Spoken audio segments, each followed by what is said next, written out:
साथियों नमस्कार। News tube में मैं आवेश तिवारी आप सभी का स्वागत करता हूं। पिछले 10 दिनों से करीब मैं बिहार में हूं और बिहार से ही 2024 के लोकसभा चुनाव को देखने की कोशिश कर रहा हूं कि यह चुनाव किधर जा रहा है।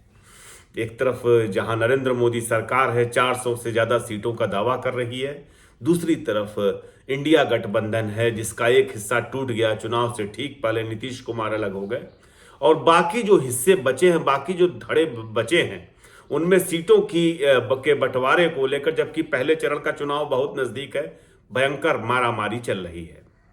बात हम आज बिहार की करेंगे कि बिहार में दरअसल हो क्या रहा है। आपको बता दें कि बिहार में राष्ट्रीय जनता दल ने बिना सीटों का बंटवारा हुए 10 सीटों पर अपने उम्मीदवारों की घोषणा कर दी है। कांग्रेस का जो खेमा है, खासतौर से जो प्रदेश अध्यक्ष अखिलेश सिंह हैं, वह 12 सीटें कांग्रेस के लिए मान रहे थे, लेकिन जो खबर हमारे पास है उससे ये लगता है कि 5 या 6 सीटें देने को राजद राजी हुई है, जिनमें किशनगंज है, समस्तीपुर है, सासाराम है, पटना साहब है, गोपालगंज है। और जो सबसे चौंकाने वाली बात है वह यह है कि जिन सीटों पर कांग्रेस अपना उम्मीदवार खड़ा करना तय कर चुकी थी, उन सीटों पर भी ये अपने उम्मीदवार खड़ा कर रहे हैं राष्ट्रीय जनता दल के लोग, जिनमें से 2 बड़ी सीटें आपको बता दूं कि एक तो औरंगाबाद है, निखिल कुमार वहां से दावेदारी कर रहे हैं कांग्रेस के लिए और वो लड़ेंगे भी, लेकिन वहां पर राजद ने अभय कुशवाहा को खड़ा कर दिया जो जनता दल यू से आए हुए हैं। यही हाल कटिहार का है। कटिहार की तो बड़ी अजीब सी स्थिति है। कटिहार में अशफाक करीम कांग्रेस पार्टी का टिकट लेने के लिए मारामारी कर रहे हैं, दौड़ रहे हैं, लेकिन राष्ट्रीय जनता दल अशफाक करीम को ही अपने टिकट से चुनाव लड़ाना चाहती है। यह बड़ा अपने आप में चौंकाने वाला है।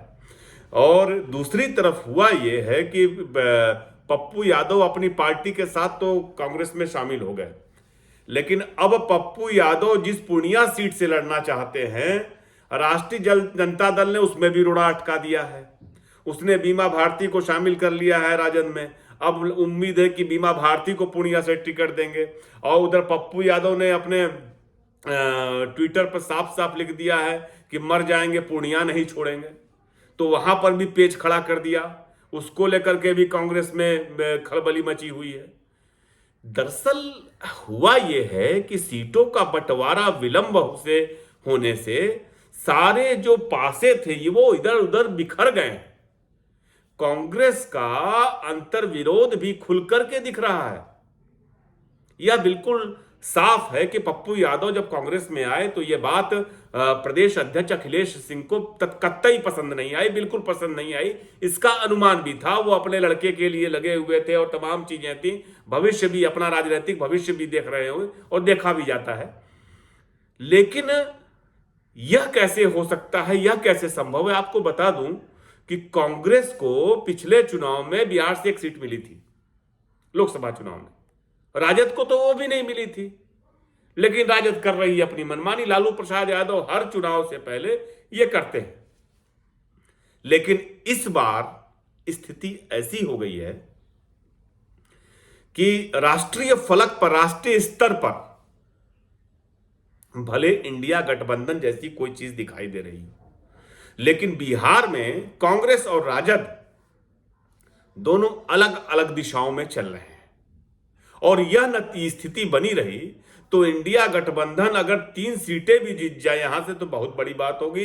यह बात मैं साफ कह रहा हूं और निसंदेह इसके लिए जिम्मेदार लालू प्रसाद यादव होंगे। यह बड़ा सवाल खड़ा होता है कि क्या लालू प्रसाद यादव किसी दबाव में है?